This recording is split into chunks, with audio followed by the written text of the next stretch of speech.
How I got interested in architecture was when at the time I was married, my husband and I in the early 80s, that was a long time ago, we ended up going to building and design school on our vacation, a 2-week course where we learned how to do construction and design in those 2 weeks. And at the end, we came out with almost a design for a house that we built in Vermont, which we ended up doing. And then because we just had so much fun, I'm being sort of sarcastic about that, we built a house in Connecticut where we were living at the time. We're divorced now, had nothing to do with the house building. But anyway, that's enough. That's too much information. But when I moved here to Cape Cod in 2008, I realized that I needed to have some architecture to fuel my interest. And I'm a very big fan of Frank Lloyd Wright. And so I'll be talking about Frank Lloyd Wright towards the end of my talk, but I found out about, at that time, it was the newly formed Cape Cod Modern House Trust. And so I'm going to give you some background today about how it all came about, how it got formed, and the various houses. Is this good? Oh, I forgot. Okay, sorry. Jeez. Oop. So I usually put this slide in for people that aren't from Cape Cod, but all you guys like live in it, Cape Cod. You live near the National Seashore, in the National Cape Cod National Seashore. So I always point out where it is. And then the outer Cape looked like this in the 1920s. It was barren and it had many trees had been cut down, and there were lots of mosquitoes.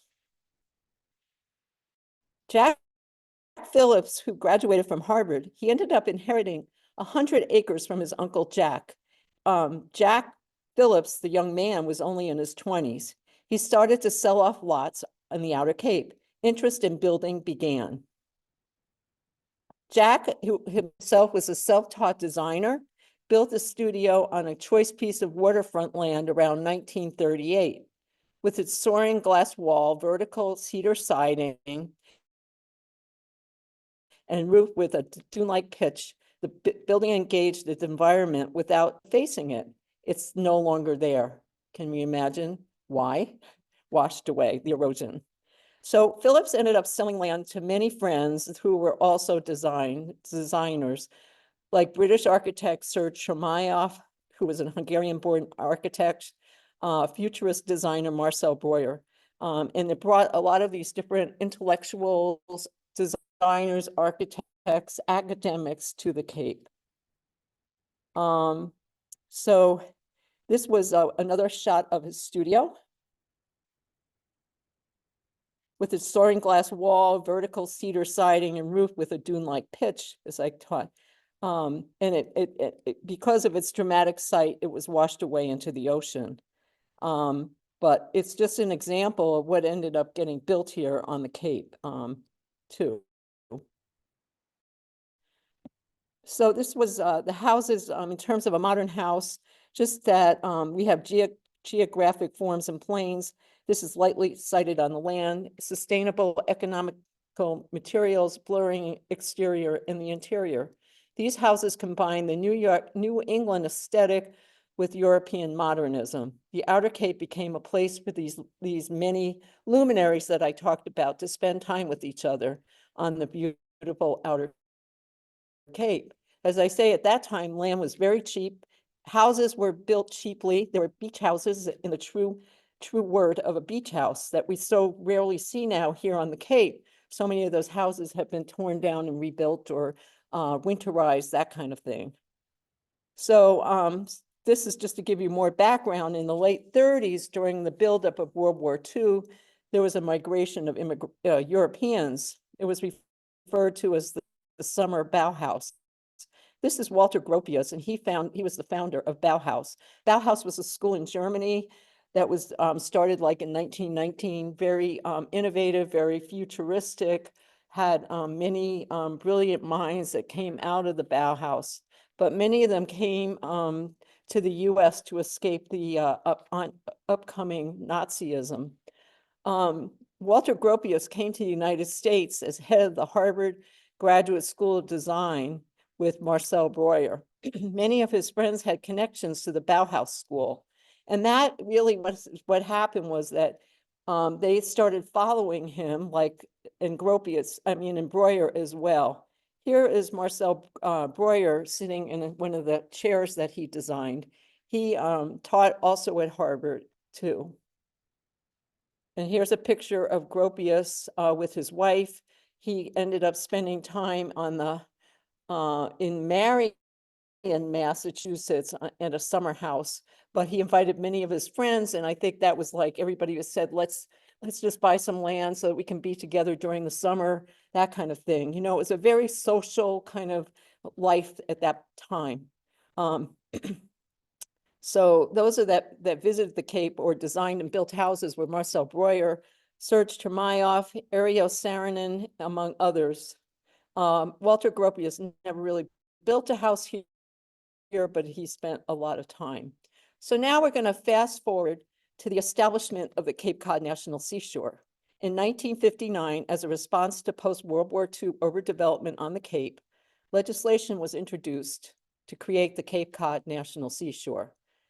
The federal park would freeze all future development inside the large area of the Outer Cape, which encompassed 43,607 acres. While it was debated for the next 2 years, over 100 houses were built within the future park's boundaries, including a small group of significant modernist buildings. When the legislation passed in 1961, the owners of these houses were brought out and given long-term leases. They were bought out, and given long-term leases. And the places were slated for eventual demolition. The park-owned modern houses eventually fell into administrative limbo, and they were languishing ever since, empty and deteriorating.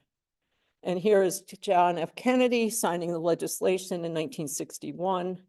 Notice there are no women in this picture. I don't know why I say that, but anyway, it made the act possible for the people of the United States through their government to acquire and preserve values of a portion of Cape Cod for inspiration and enjoyment. And we're very happy that we did that. So back in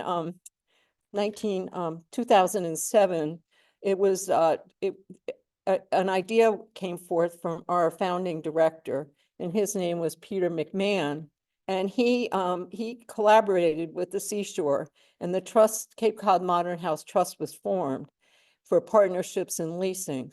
So the first house that we got, you'll see pictures. This is a picture of our website. First house that we leased from the Seashore is called the Kugel Gibbs House. We went on to lease 3 or more houses.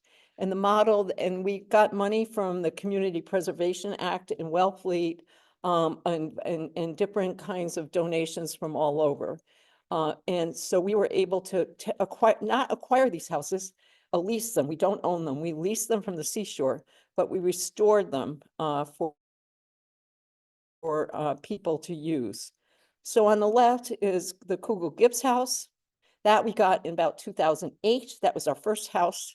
The second house is the Weidlinger House. I believe that was in about 2014. And then we have the Kohlberg House, which we got started leasing in 2019. The interesting part about this house, they're in Wellfleet. Okay. I'm not going to tell you exactly where. No, kidding. Yeah, thank you for that. Yeah. Please feel free to jump in and ask questions too. I want this to be informal, so thank you.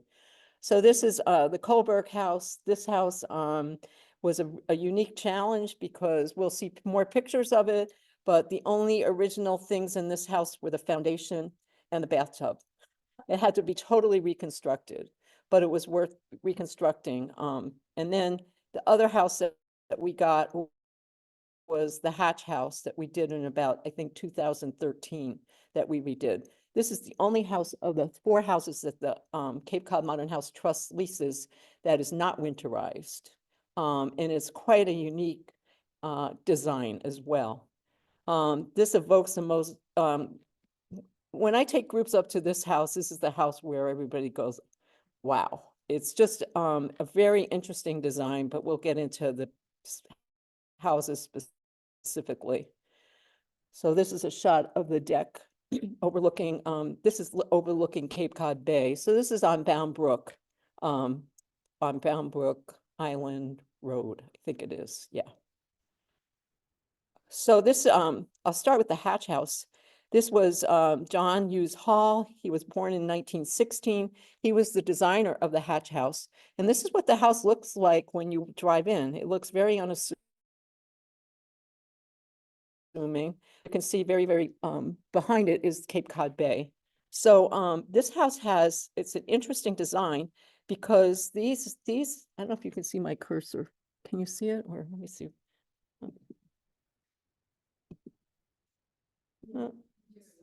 Okay, this is all decking right here.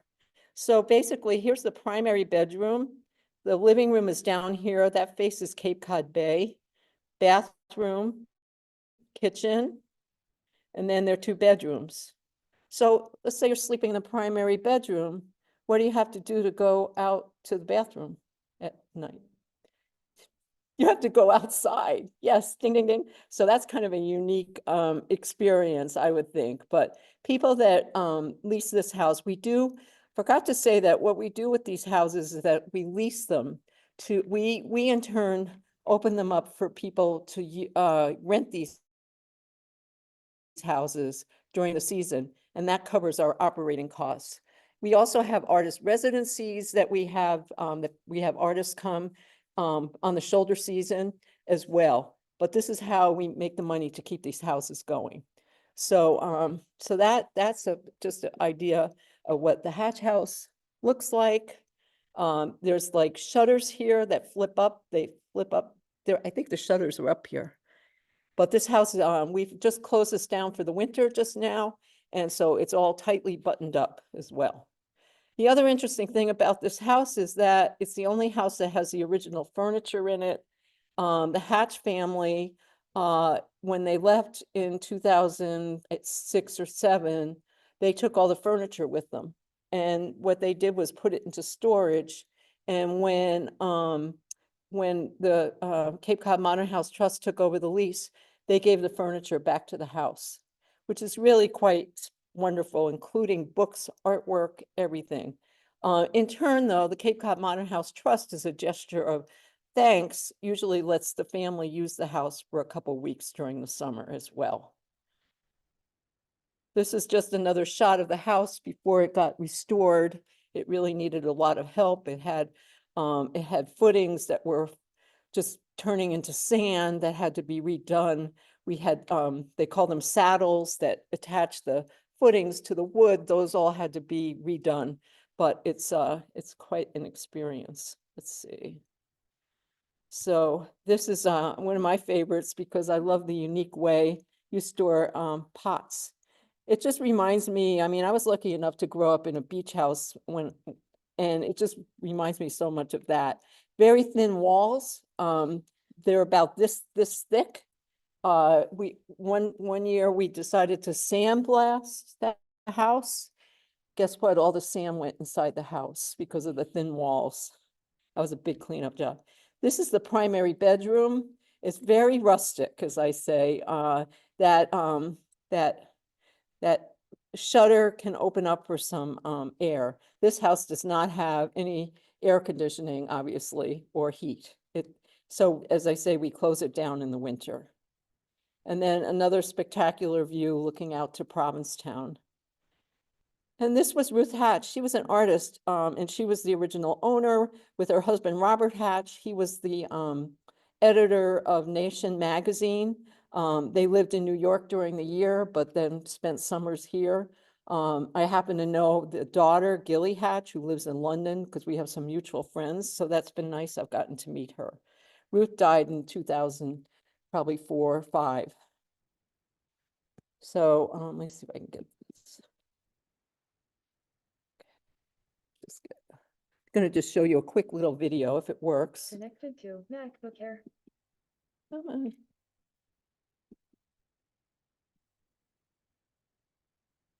Uh, okay, just give me a minute here. Erase. MacBook Air disconnected. Ready to pair.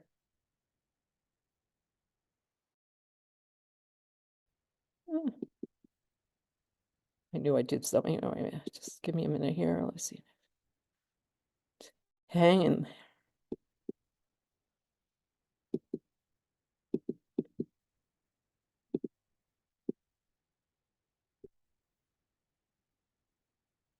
Just do this. I'm just trying to get it to, yeah, that's better. There.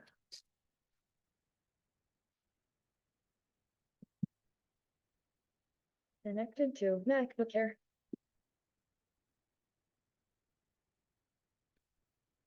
Is it working? Yay. Oh, don't do that.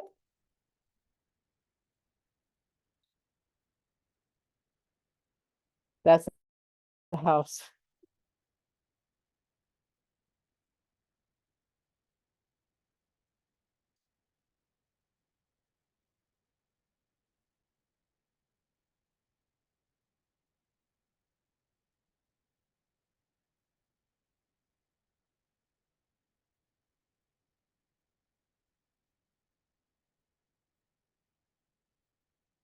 Obviously the living room.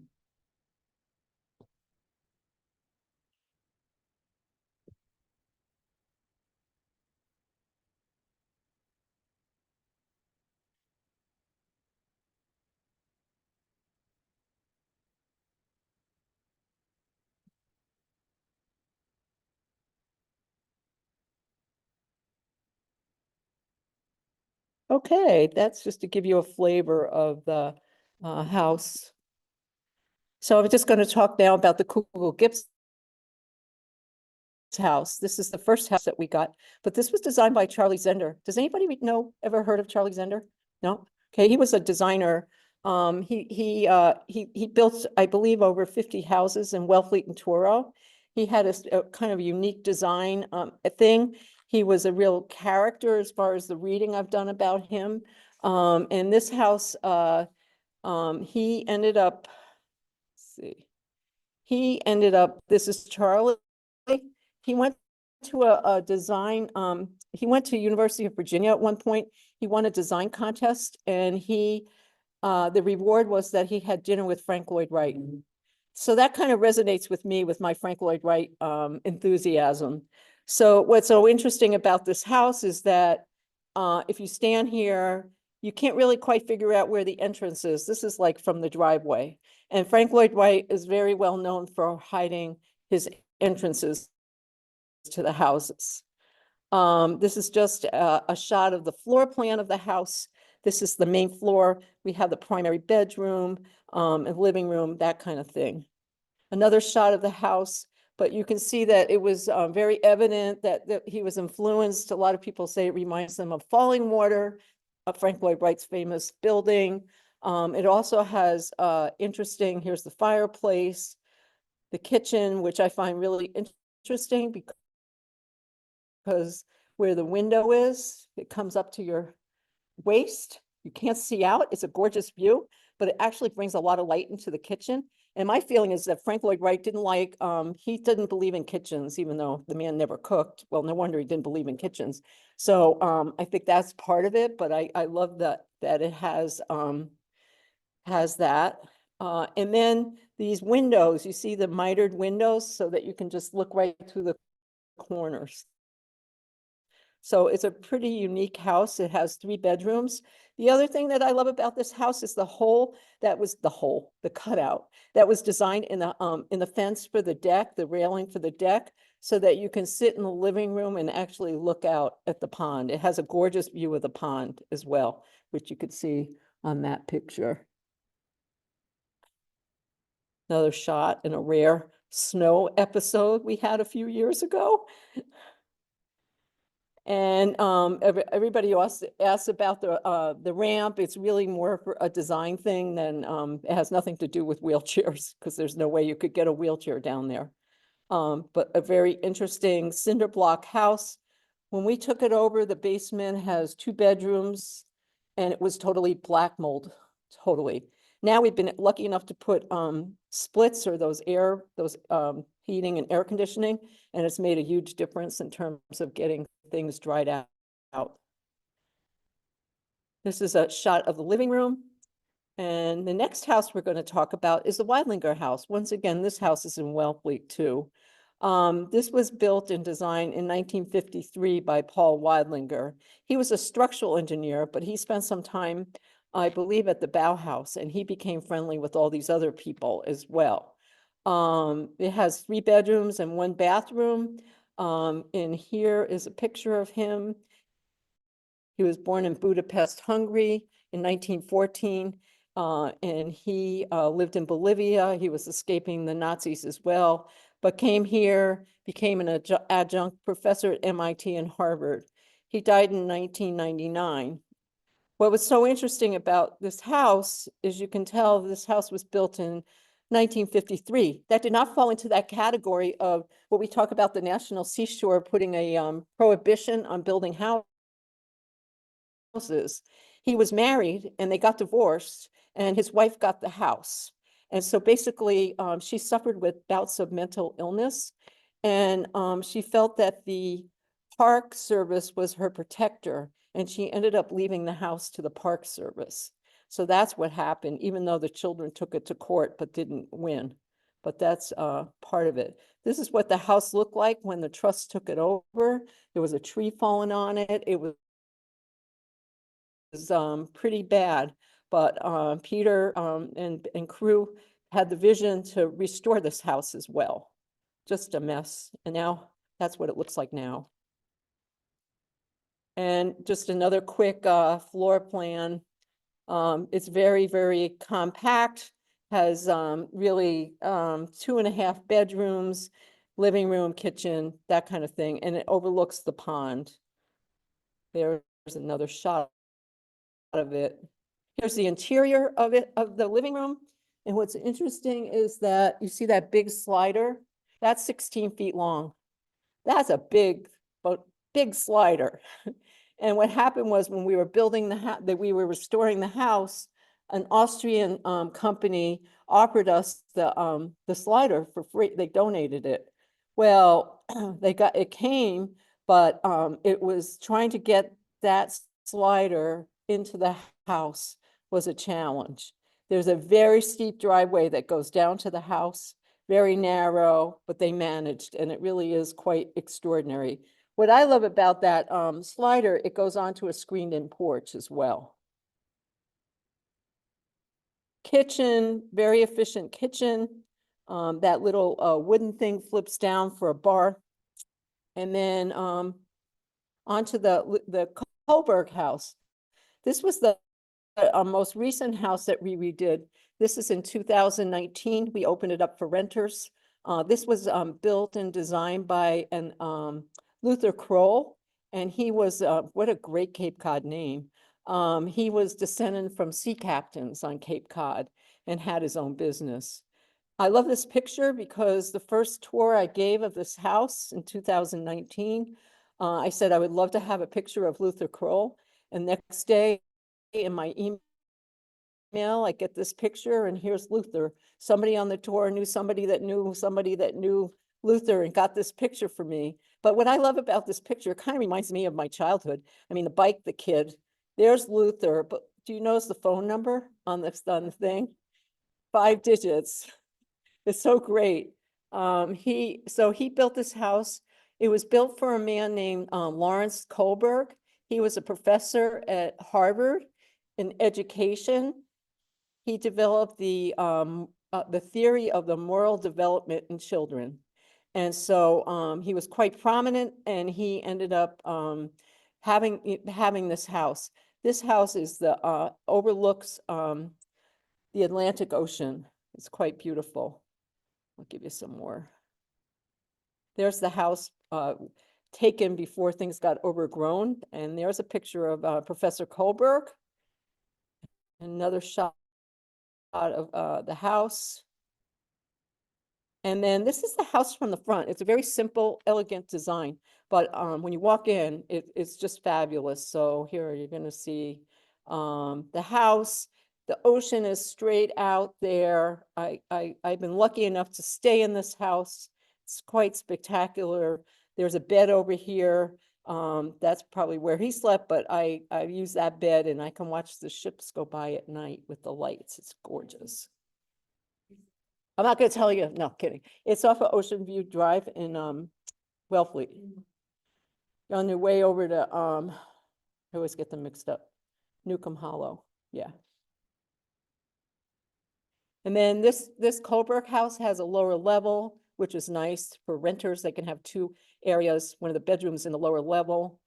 More. And it's just, this is the path down to the bluff. I love taking my tours down there because it really is quite a spectacular view. Unfortunately, you can see how all the erosion is happening. I think this house has no, any kind of, there's not any kind of danger at this point because it's so far away, and you'll see in a couple more pictures.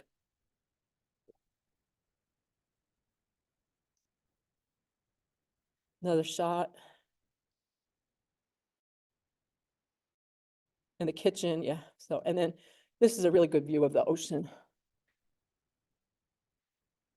Fun. And then, here, I'll just maybe go back there. Nice dining set. And then this is kind of funny. Professor Kohlberg and his brilliance decided to build this A-frame on the property for his teenage sons. So I always find that kind of amusing that you have this big wig educator, but he knew enough to build an A-frame for his teenage sons to give them their privacy. So that is interesting. That is one, when you rent the Kohlberg house, the A-frame comes with it, but it can't be really used in the winter. It's not winterized. But the tour groups love looking at this.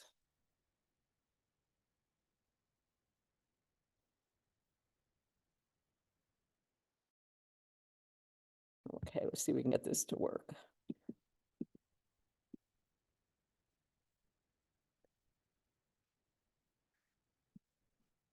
Connected to MacBook Air.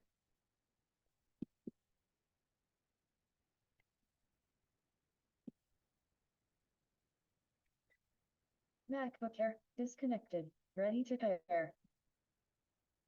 Well, you may not get the sound, but you get the idea. Whoops.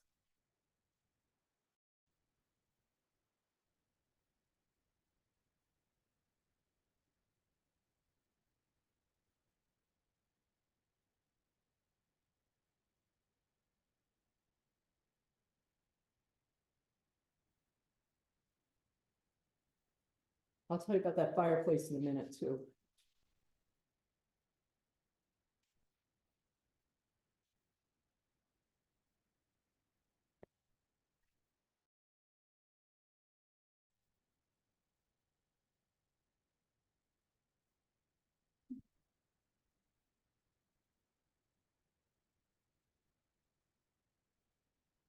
That's a view of the bluff. It's gorgeous. So that red fireplace that was stuck in the corner there, it kind of reminds me of let me just do this, the 1970s. And basically, when I was there, when they were getting the house ready for the first rental, they had Peter, our director, had sourced this red fireplace. And so there was a guy there installing it who was grumbling. He was just like grumbling about, I don't understand this. It's a really stupid place to put this fireplace because it's kind of in the back of the room kind of thing. But we paid so close attention to detail. That is where the fireplace was when it was Kohlberg had it, and that's how it works. So here's a picture of Peter McMahon, our founding director. He still runs the show. He's up on the site, he's up at the houses almost every week when we're turning over. I do a little job of, I call it fluffing and puffing on Sundays. It's not cleaning, but I go in and fill supplies and fluff and puff the beds and that kind of thing. And I have to admit, I've been to these houses over 100 times, I'm sure. I never get tired of it. I just love it. Love my job. So the other thing that we're doing at the Cape Cod Modern House Trust, and you might have read about this, is that we embarked on buying a house this year. It's called the Marcel Breuer House, and it's also in Wellfleet. And we put on a big campaign, and we managed to raise over $1.2 million. It was not easy with grants and donations and all kinds of things. The Breuer House, and this is a picture of Breuer with his son. We bought the Breuer House from his son, Thomas, who's in this picture, the little boy. He's now in his 80s, but the house was sold with all its contents, which is quite amazing, including the furniture, the papers, the artwork, everything. And so that's been significant. And so what we're embarking on right now, and there's a picture of Breuer, Marcel Breuer, who's a famous designer, Breuer chairs, that kind of thing. The house also sits on 4.2 acres, and it abuts 3 kettle ponds. And here's a picture of the house. It doesn't look like that now. It was just up there last week. And now we're in the process of restoring it. And we're also looking for money. So if you want to go to our website and donate anything, that would be great. We ended up having to take all the siding off. We're saving the siding for other things, but we're going to be putting up, I believe it's cedar siding on the house. And we're also renting this house out like we are the other houses. And so hopefully our first rental is on June 15th, being very optimistic. So, but the project is moving along really well. And here's a picture of Peter talking to a tour group there. Marcel Breuer's ashes and his wife's Connie's ashes are also interred there. So this was really a win for the Cape Cod Modern House Trust, because if we didn't raise that money and it got sold to a developer, it would have just gone. So, and this house will be preserved for a long time, for a long time. The picture, I don't know why I put this in, of Jackie Kennedy was Marcel Breuer looking at the construction. I'm not sure which one is Marcel. I think he's on the right there. Just to tell you about, there's a book called Cape Cod Modern. Maybe I see you shaking your head, you know about the book. I even looked it up today because I'm a retired librarian. I can't help myself, but Eastham Library does have a copy of it. And a lot of the, most of the libraries here on the Cape have it as well. Another film is called Built on Narrow Land. And this was, you can stream this, but it's very interesting. It's the end of the Bauhaus Summers on the Cape Cod, but it talks about the houses being saved, that kind of thing. And it's interesting. They even interview Ruth Hatch, who is very prominent with the Hatch House. So just to finish a little bit, and then I'm going to talk about a special house in Chatham, since I live in Chatham. But just to say that I know that all you live here, and if you are interested in getting on a tour, they're very hard to get on, because we can only have like 20 people on a tour, because we go see 3 houses. It's on a Sunday at 1 o'clock, and we caravan by cars. I wish we could get like a big tour bus and put 60 people on it, but we just can't do that. So what I strongly suggest, if you're interested in getting on a tour, is to go to our website, which is Cape Cod. It's the acronym for Cape Cod Modern House Trust, and sign up to get our emails. We don't send out many emails. You're not going to get like one every week. But when we're ready to announce our tour dates, we put them up, and just jump on it and sign up. This year, we did 10 tours, and they filled up within an hour and a half. So, And the only reason it was an hour and a half is because I'm manually answering emails, and we haven't figured out a real slick way to do this. But we've been very lucky with the wonderful people that have been on our tours. This year we had 2 women from New Zealand. We've had people from the UK and Germany. It's been really wonderful to introduce them to these houses. So now that's Cape Cod Modern House Trust. We'll take questions at the end, but this is a house I wanted to talk about because it's really special to me. This house is in Chatham. It's right on Route 28, off of Route 28. And one day, probably 10 years ago, I'm driving down 28 because I live in Chatham. I look over and I see this house, and I'm like, this looks like a Frank Lloyd Wright house. I just can't, I'm just like, great. I'm like, this is amazing. So I decided I'm not the kind of person that likes to go knock on people's doors. I'm not good at that, or, so I wrote them a note, a lovely note, and said, I really am a Frank Lloyd Wright enthusiast. Your house looks great. I really want to meet you. Here's my phone number. The day after that, the phone rings, and it's Grattan Gill, who is the owner of the house. He's since passed away, but invited me over to see the house. Well, it turns out that this house was built by his father and Grattan, but Grattan was a apprentice to Frank Lloyd Wright. So that was pretty spectacular. And this is an amazing house. It's just beautiful. The light, everything about it is just wonderful. And so the entrance to the house, kind of like kind of normal, but the back overlooks a little pond. And then my favorite is the chain drain. Is everybody familiar with a chain drain? Chain drain is a chain that hangs off the gutter that the water runs down. Instead of using a gutter, it runs down the chain. Did you ever know? Yeah, it's kind of cool. And what's even cooler about it is in the winter, if it freezes, it's really pretty. So that's it. Yeah, Grattan's. So just the house is just really gorgeous. So let's see if we can get this this little wonderful Connected to let me Mac just- Booker. wonderful oops, I did something. Oh. Okay.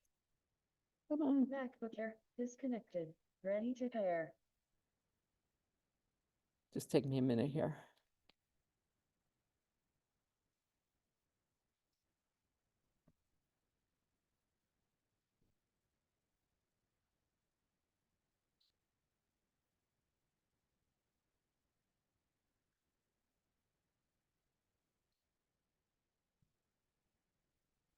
Mac Booker. Connected to Mac Booker. Better.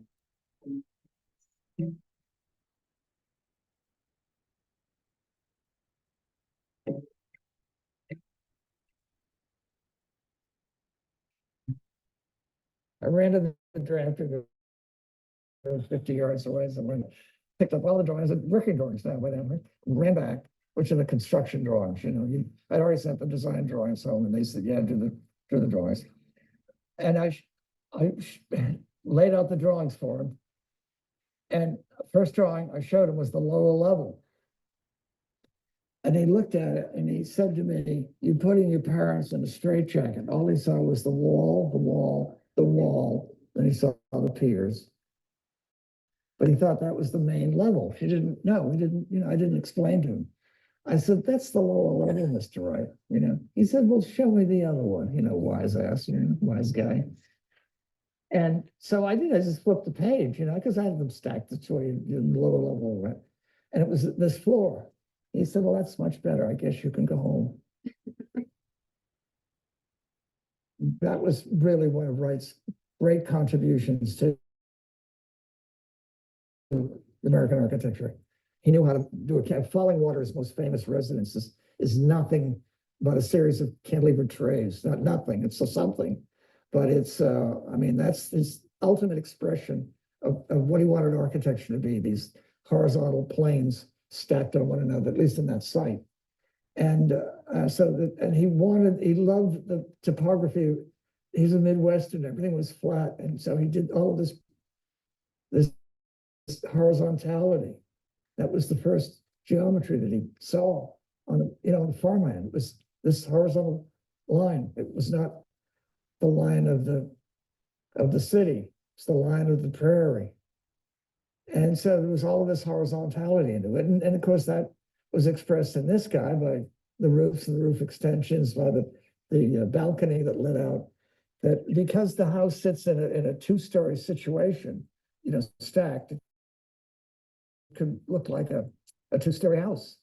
But hopefully it still reads that way, but there's much more horizontality to it. You read it as two levels rather than a two-story house.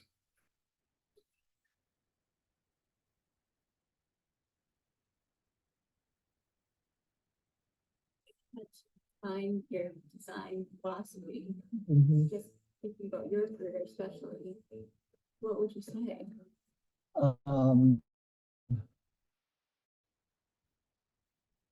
We contribute to the future by designing in the present what is influenced by the past.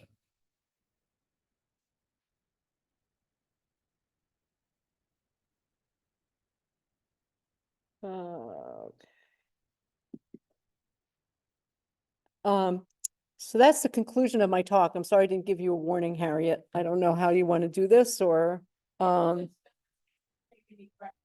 okay. Let's put this nice screen back up here. Okay. Yes, sir. You rent the houses, but you didn't tell us how much you rent them. Good question. Yeah, it varies by house, it varies by season, but just to give you an example, at the height of season, like July and August, for Kohlberg House, the one that overlooks the ocean, see, I'm building it up like, yeah. It is 5,000, around 5,000 a week. Yeah. But I've been told that's kind of the going rate, and our houses fill up very quickly. And what's really nice about it is many of our renters are fans of Cape Cod Modern House Trust. They kind of get it. They take good care of the houses. They really appreciate the beauty, the aesthetic, that kind of thing. I did laugh to myself one time though. One woman asked me on a tour, well, where's the TV? And I'm like, no TV. But we do have internet, so people are really desperate they can stream, so. Any other questions? I'm sure I forgot something. Yeah. Lately, this has been an issue, that the trees have grown up, and there's been some controversies about people cutting off the tops of trees so that the view is opened up from where their balconies are. And I just wondered if you have a process for that. Is there, or is it just not considered? We just got, I'm gonna repeat it. Do you think they heard it on the Zoom, what the question was, or about the trees being cut down and what we do? As far as I know, we don't cut things down, at this point, yeah. But they are some of them are starting to grow up, yeah. And some are dying too, with the disease kind of thing. I like questions because it's always great, because if I forget something, you guys will remind me of what I haven't put in the talk. So, yeah. The houses are rented year-round? Are the houses rented year-round? Well, obviously the Hatch House we closed down. You don't want to stay there in the winter. But the other houses are basically year-round. We do usually close all the houses down for January and February to just give us all a rest, because it's a very small staff. Peter is full-time, I'm very part-time. We have an administrator and a rental person, and that's it. So and some helpers, that kind of thing. But yeah, so they are open for the most part. Yeah, yeah, Pat. Very difficult places to access. So I'm just curious about how you handle the rehab of them. Carefully. Yeah. I think Peter's really good at finding crews to rehab the houses. I'm glad you brought this up, because the Breuer house that we're in the middle of doing the restoration for, the one that we actually own, we hired somebody that was friends with Tom Boyer and played with him as a kid supposedly, and a great construction company, so they kind of get it. So I think that, it's almost like a privilege for them to do a house like that. So I think, you just work with it. And a lot of it's probably in Eastham too.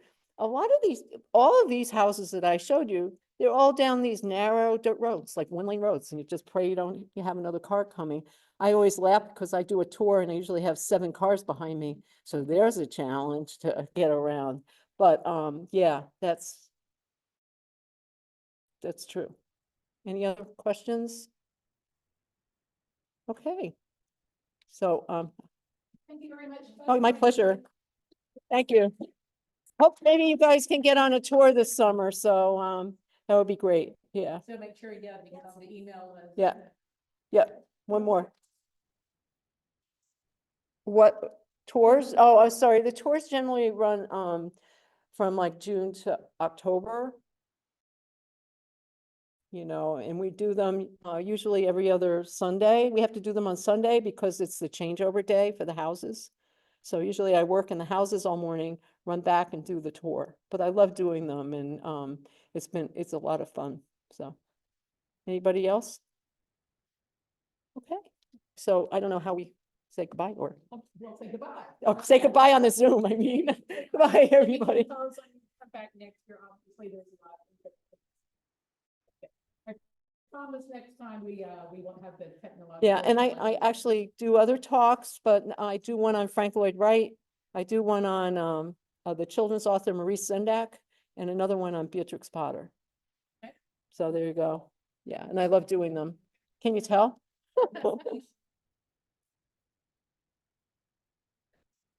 Yeah, and it's on there. And I do talks for other groups, so yeah, let me know. I love doing them. Okay. Okay, thank you very much.